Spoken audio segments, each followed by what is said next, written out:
आज की एक और बड़ी खबर है। कल डिनर हुआ, आज बवाल हुआ। मैं आपको दिखाऊं डिनर के न्योते पर क्यों तकरार हो गई।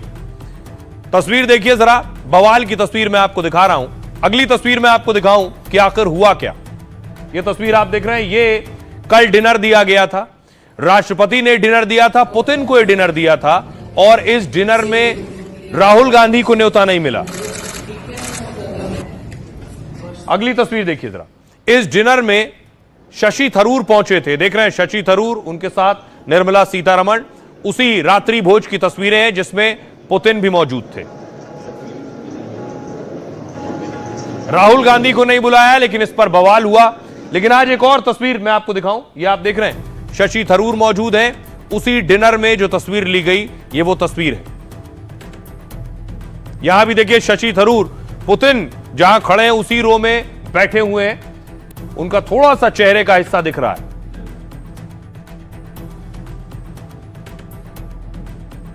अब मैं आपको बताऊंगा ये बवाल क्यों हुआ ग्राफिक्स के जरिए। देखिए जरा क्या कह रही कांग्रेस पार्टी, क्या कह रहे राष्ट्रपति भवन। कांग्रेस का कहना है पुतिन के लिए राष्ट्रपति भवन में खास डिनर का आयोजन था। पीएम मोदी के साथ कैबिनेट के कई बड़े नेता शामिल हुए, लेकिन राहुल और खड़गे को निमंत्रण नहीं भेजा गया। इस डिनर में कांग्रेस सांसद शशि थरूर शामिल हुए। साथ ही राहुल को निमंत्रण नहीं देने पर कांग्रेस का सरकार पर आरोप है। सरकार रोजाना प्रोटोकॉल तोड़ राजनीति कर रही है। खड़गे को G20 के डिनर में नहीं बुलाया गया था। राहुल ने खुद इसको लेकर सरकार पर आरोप लगाए थे। सरकार विदेशी नेताओं से नेता विपक्ष को मुलाकात नहीं करवाती है। उनसे कहती है कि वो लोकसभा के नेता प्रतिपक्ष से ना मिले। इसका कारण सरकार की असुरक्षा है। सरकार ने कहा, राहुल के आरोपों को खारिज किया सरकार ने। सूत्रों के मुताबिक राहुल कई विदेशी नेताओं से मिल चुके हैं। राहुल जून 2024 में नेता विपक्ष बने थे। राहुल गांधी कम से कम 4 विदेशी राष्ट्राध्यक्षों से मिल चुके हैं। विदेशी नेता जिनसे मिलना चाहते हैं वो उनसे मिलते हैं। किसे बुलाना है और किससे मिलना है, यह फैसला विदेशी डेलीगेशन लेता है। सरकार ने कहा इस फैसले में सरकार की कोई भूमिका नहीं होती है। थरूर को न्योता भेजने पर भी तर्क सामने आया सरकार का। थरूर विदेश मामलों की समिति के प्रमुख हैं, इसलिए न्योता दिया गया। इस वजह से उन्हें डिनर के लिए इनवाइट किया गया था।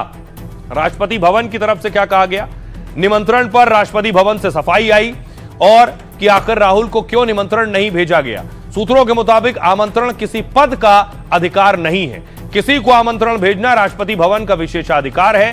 सूत्रों के मुताबिक पूर्व अनुभवों पर भी न्योता निर्भर करता है। नेता प्रतिपक्ष पहले कई समारोह में शामिल नहीं हुए हैं। गणतंत्र दिवस, मुख्य न्यायाधीश के शपथ ग्रहण समारोह में मौजूद नहीं थे। जब राष्ट्रपति किसी को व्यक्तिगत रूप से आमंत्रित करते हैं तो उस आमंत्रण का सम्मान होना बेहद जरूरी है। आइए सियासतदान इस पर क्या कहना है, सुनिए। ये कई सालों से चल रहा है। विदेश मामलों की स्टैंडिंग कमेटी के चेयरमैन को राष्ट्रपति भवन के कार्यक्रम में बुलाया जाता है। प्रणब मुखर्जी के वक्त से ही मैं कई मौकों पर आया हूँ। इस बात का कष्ट है और मैं ये समझता हूँ कि ये जो लोकतांत्रिक एक परंपराएं हैं और जो व्यवस्थाएं हैं उसके अनुकूल नहीं है। जब सबसे बड़े कार्यक्रम में भारत के आजादी के दिन लाल किले पर बुलाया तो लाल किले पे नहीं गए। राष्ट्रपति भवन उपराष्ट्रपति के ओथ में नहीं गए। चीफ जस्टिस ऑफ इंडिया के ओथ में नहीं गए। जब बुलाते हैं तो आते नहीं, और जब नहीं बुलाते हैं तो शिकायत करते रहते हैं। लाल किले पर नहीं आते तो आपको कोई हक नहीं है ये कहने का कि आपको बुलाया नहीं गया। जब बुलाया गया स्वतंत्रता दिवस पर, तब आपके पास वक्त नहीं था। राहुल गांधी की जगह पर अगर मोदी जी या राजनाथ सिंह जी होते, अमित शाह जी होते, और अगर ऐसा उन्होंने तब की सरकार ने किया होता तो मेरी प्रतिक्रिया भिन्न नहीं होती।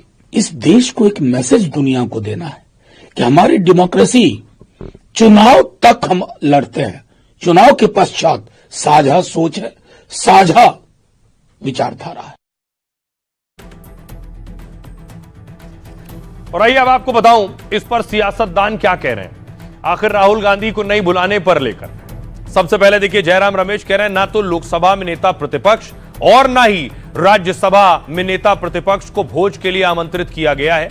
वो कह रहे हैं ये लोकतांत्रिक परंपराओं के खिलाफ है। संबित पात्रा कह रहे हैं नेता विपक्ष के तौर पर उनका बयान गैर जिम्मेदाराना है। राहुल के दावे तथ्यों पर आधारित नहीं है।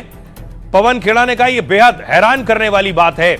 उन्होंने कहा लेकिन हमें अब हैरानी भी नहीं होती है क्योंकि यह सरकार सभी प्रोटोकॉल तोड़ने की आदी हो चुकी है। शशि थरूर ने कहा मुझे नहीं पता निमंत्रण देने का आधार क्या है। उन्होंने कहा लोकतंत्र में परंपराओं और प्रोटोकॉल का पालन होना चाहिए।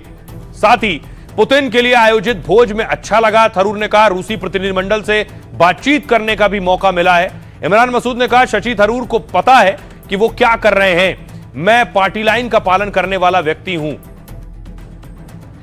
तो इस पर सियासत भी हो रही है। बीजेपी ये भी कह रही है कि बहुत से मौके थे। 15 अगस्त का मौका था जहां राहुल गांधी नहीं गए, कुर्सी खाली रही। सीजीआई की शपथ का मौका था, वहां भी उन्हें न्योता था लेकिन वो नहीं गए।